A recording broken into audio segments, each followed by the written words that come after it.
Hey, hey, hey, what's up, friends? Welcome back. How's everybody doing this morning? What is it? Is it Friday? Happy Friday morning. Thanks for clicking on the video. I'm so glad that you found it. I don't know how you guys are finding my videos, but I hope you did find this one. I posted one, about 3 hours ago. It was like an hour-long live video, but no one joined it. Maybe because it was late. Maybe because I don't really have any subscribers on YouTube, or maybe because no one has a notification bell on. But I did have someone tell me the other day that their notifications weren't working, so I don't know. Anyways, now that you're here, stick around, give me a like, and subscribe to my channel. I promise you'll like it here, and then hit the bell icon so you'll be notified, or hopefully they'll notify you whenever I upload. Let's see. Today we're gonna talk about the case of Crystal Rogers from Bardstown, Kentucky. She was a 35-year-old mother of 5 who disappeared in 2005 and has been breaking the case.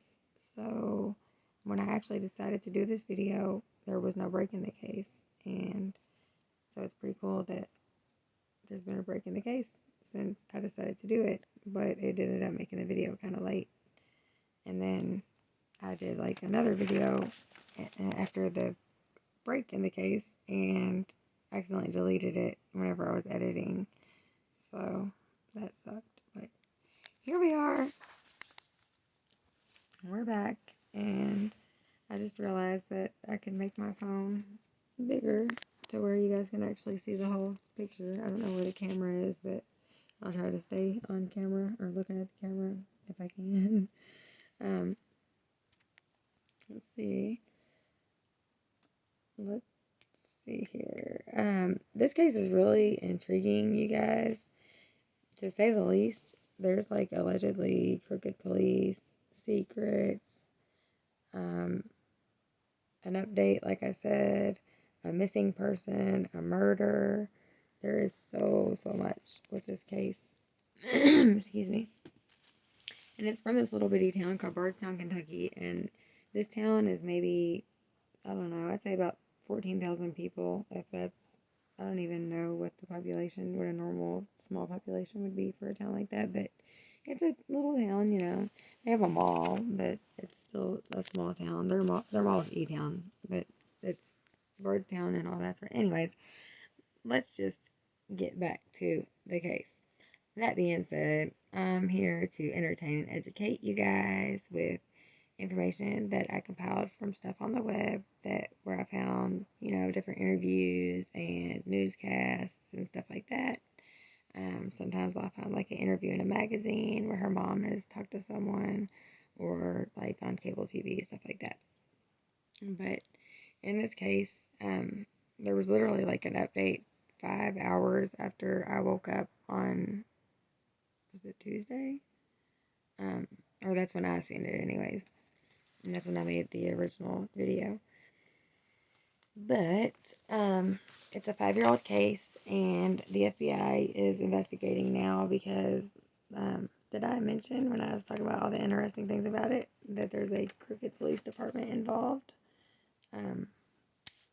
Allegedly. Gotta put that allegedly in there, you know? Okay, so basically, Bardstown is a small town, but it has like a super high crime rate, and like there's a lot of unsolved disappearances and murders. And out of all these like disappearances and murders that are unsolved, this girl, Crystal Rogers, is like in the center of it all, and tends to be like the most unlikely and most strange one, because for one, okay, where do I even start with this? It was the 3rd of July. She had plans for the 4th of July.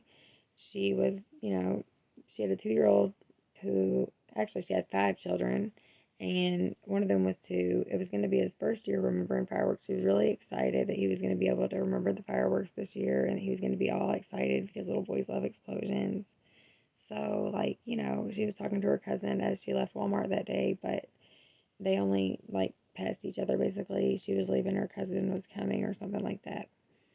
But she talked to her mom that night, and, they had a little discussion or whatever over the phone after she got home. And then apparently she was playing a game on her phone when her kids and her common law husband, Brooks, went to bed. Now, you're going to hear the name Brooks Houck a lot in this story. That's Crystal's dude.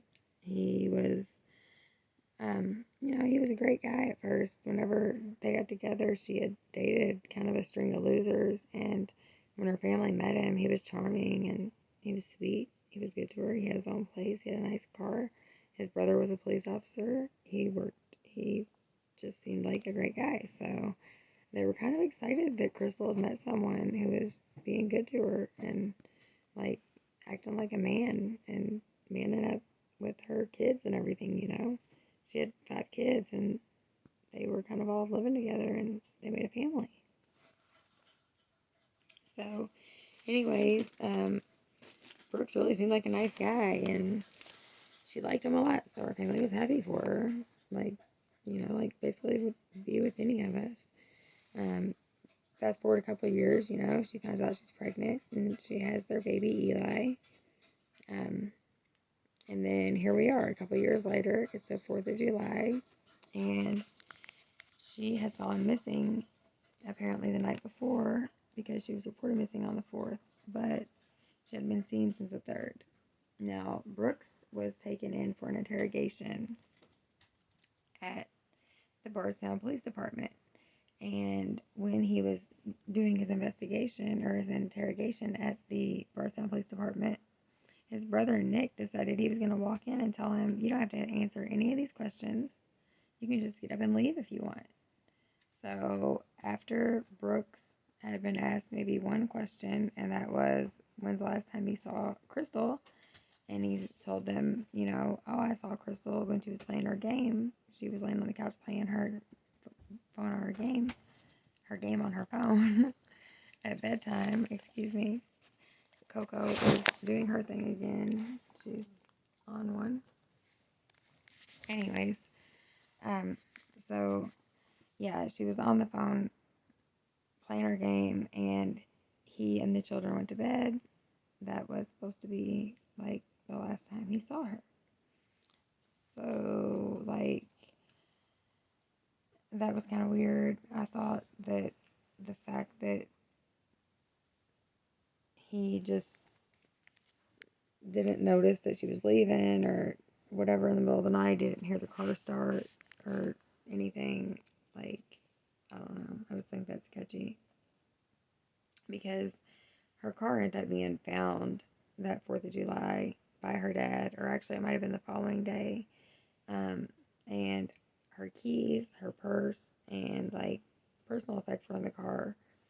The tire was flat, and it was just really sketchy. And, like, my personal opinion, I think that she wasn't even driving her car. I think they need to measure the seat and see how tall the person driving was, because I believe Brooks probably drove the car. She was probably already dead, and he dumped her there, left her car, and rode on with Nick. That's why Nick's helping him out, right? I mean, there's never coincidences, and the obvious is usually the true fact. It's just the truth. I mean, when it's not the obvious is a rare exception. So even in forensic cases, the obvious is usually what turns out to be the case. So anyway,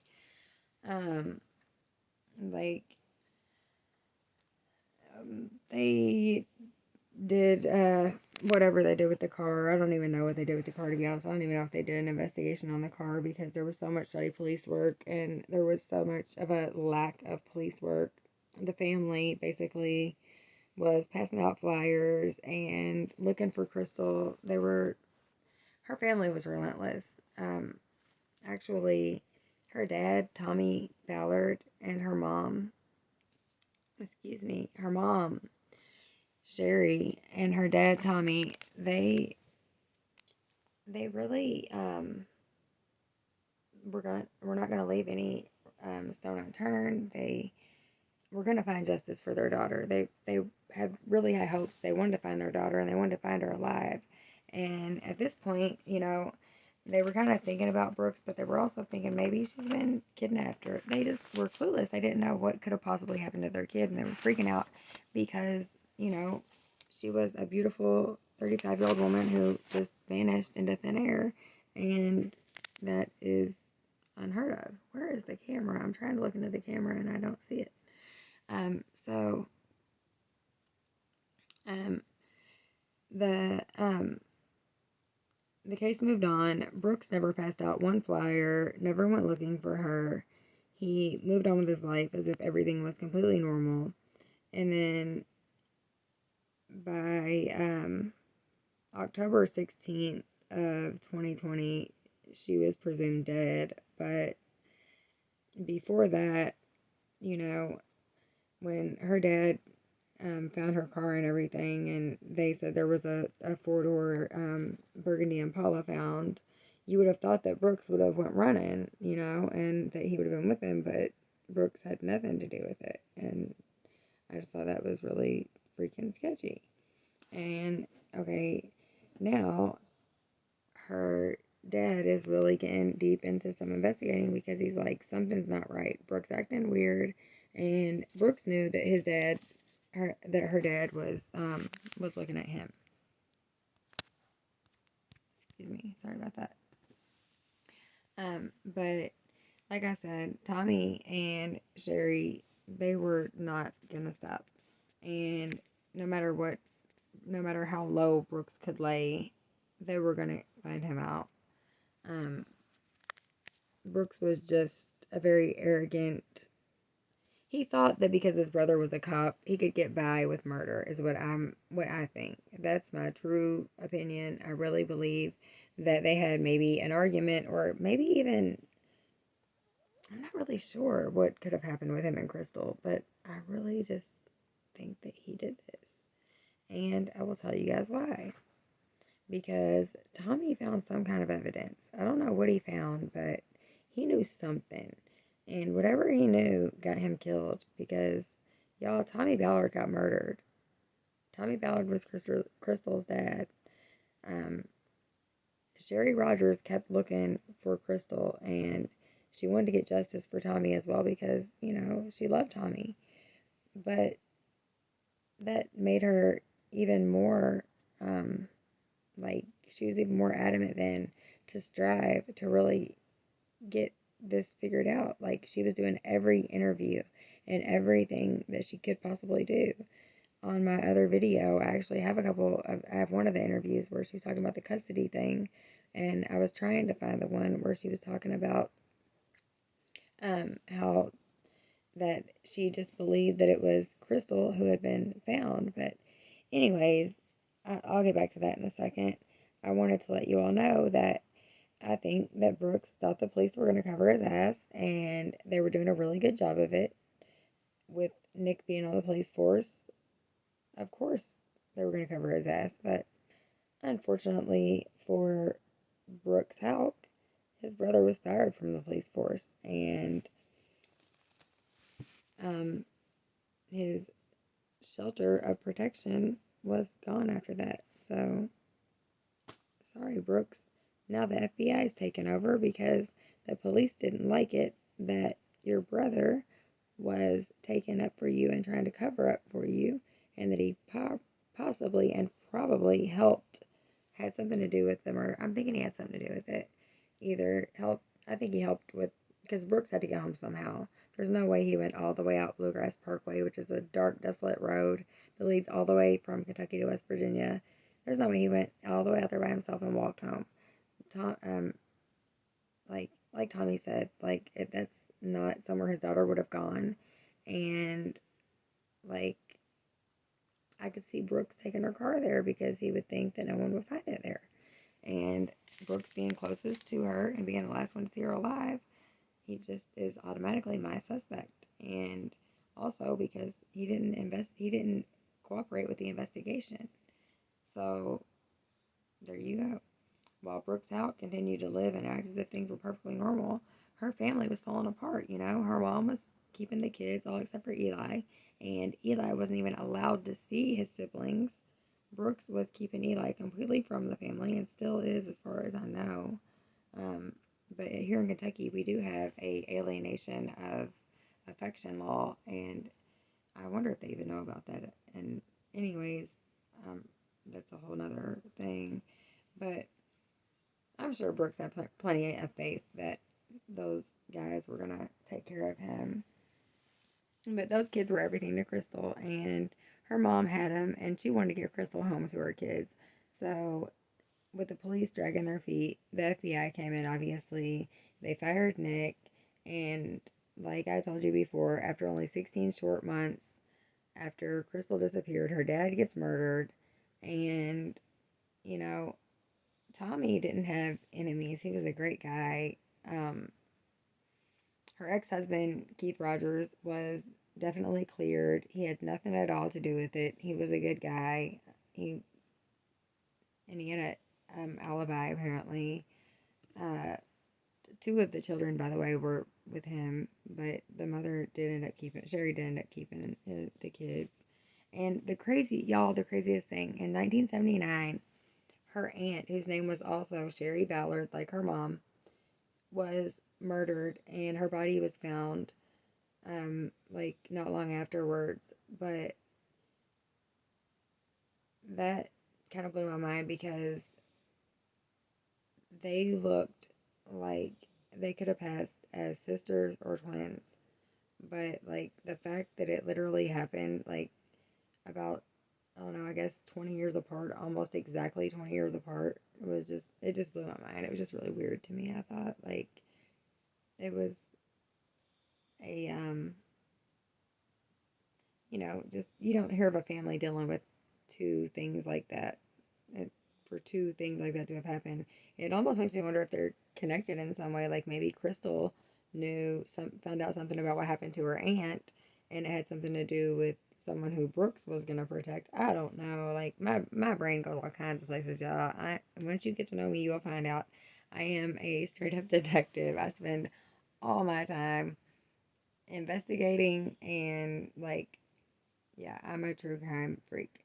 And I even whenever before I started reporting true crime, I investigated the hell out of it, and all I did was watch Court TV. Back then it was called Court TV, but it turned into True TV. Anyways, so now that let me give you guys the update.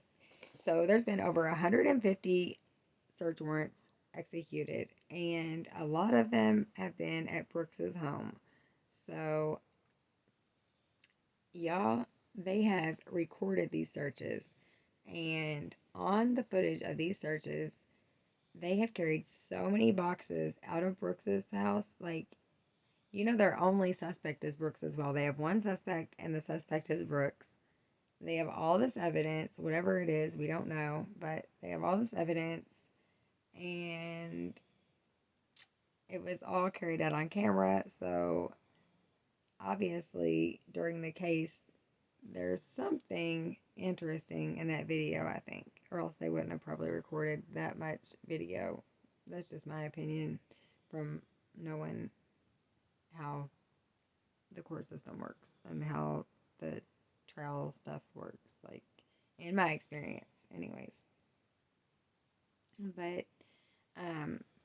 Crystal Rogers would be 41 years old now.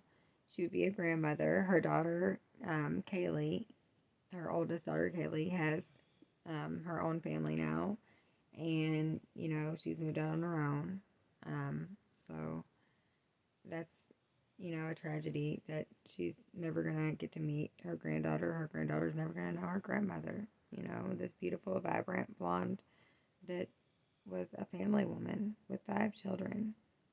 They're never going to get to spend those Christmases with their mom where they go home every Christmas after they grow up and mom cooks Christmas dinner, or,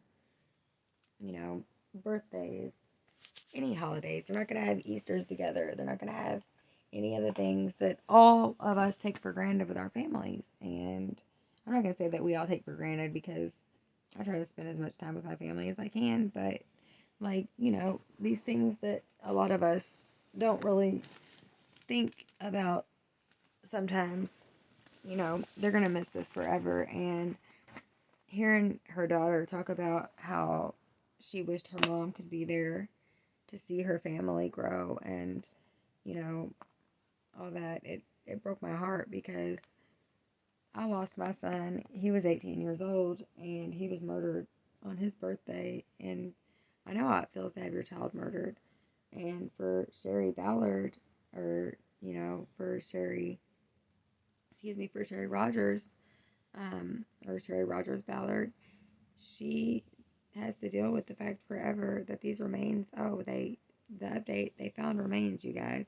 And the remains are found close to where Crystal's car was found. Also, the remains match her frame. So, you remember back in 2019, they found some remains, and Sherry didn't think they were Crystal because of the height and the build of the bone structure, apparently. Well, this time it's very promising, because Sherry says that she does believe it's Crystal with all of her heart. She believes it's Crystal. And she has spoken to special agents, FBI agents, who say that the case is basically over. Now, in Quantico, Virginia, they're waiting on tests to come back from the lab. Cheers. They're waiting on tests to come back from the lab in Quantico, Virginia, to prove DNA, but that's it. That's the last nail in Brooks's coffin, y'all. Once the DNA comes back, it is over. They have all the other, I forgot to tell you all this. The FBI agent said that they have all the evidence they need to prove that it was who they think it was. And then another FBI agent said the only suspect they have is Brooks. So, that tells me that once they get this DNA back and they go ahead and put some cuffs on Brooks, you might as well put a stamp on him and send him off forever, because he ain't ever coming home. And his brother Nick, I got a feeling he's going to get a complicity to murder charge, because I have a very strong feeling there was someone involved, whether it was Nick or not. If it wasn't Nick, he's really stupid for helping his brother, in the taking him out of the interrogation thing. But I think it was him, simply because of that. I think he thought that Brooks was going to get them caught up in some way. And so he took him straight out of there, as if he was an attorney. And really, here in Kentucky, the way that things work, if you want your attorney to come and you tell them, I'm not going to speak without my attorney here, they don't just let you leave. They'll have you sit there in that interrogation room until your attorney gets there. That's how it works here. I live in Louisville. I'm literally 40 miles away from where this happened. And I actually used to live in Lebanon Junction, and that is a stone's throw from the courthouse where he's going to be going to court at. So there's that too. I totally know how these little towns work. I did 3 years prison time, and I got my time here in Jefferson County, and between the county I live in and there's only one county called Bullitt County, and actually Bullitt County was involved in the search. That's how close they are. So, yeah, Brooks is toast. Brooks, help, if you're watching this, you better count your days, honey, and you better, eat everything you want to eat that tastes good, because you're going to be living on nothing but carbs for a very long time. Even if you have commissary, your commissary ain't nothing but carbs. Anyways, I have a little bit of Gorilla Glue 4K tonight. What I did with my tube, I wanted to show you all my, can you see what it says? You guys, it's legal. I'm a red card holder. This is my medication. Like I said, and my son has passed away. It was a tragedy. It was on his 18th birthday, and which is Valentine's Day. Like, I literally had him the night before Valentine's Day, and I was in the hospital with him. Like, after my postpartum was all on Valentine's Day. So, it was romantic, but my son's father showed up with a hickey on his neck. Tragically, my son's father was found dead this past month, a week before our son's birthday. So, Josh Awary was extra hard this year. Rest easy, Josh and Eddie. Anyways, I don't want to start crying, you guys. I'm sorry. I'm gonna go back into my video mode and cheers you all up. Cheers to solving the case. Sherry says, like, I want to quote Sherry, let you all know what Crystal's mom had to say about the new evidence. Like, okay, like Sherry said that whenever she's not happy with the investigation, that she raises hell, like she lets it be known. But her exact words right now are, I actually wrote down her exact words on one of my notes. Bear with me. I have like 6 pages of notes. Her exact words were, oh, I've been waiting on this day forever. That's what she said, is I've been waiting on this day forever.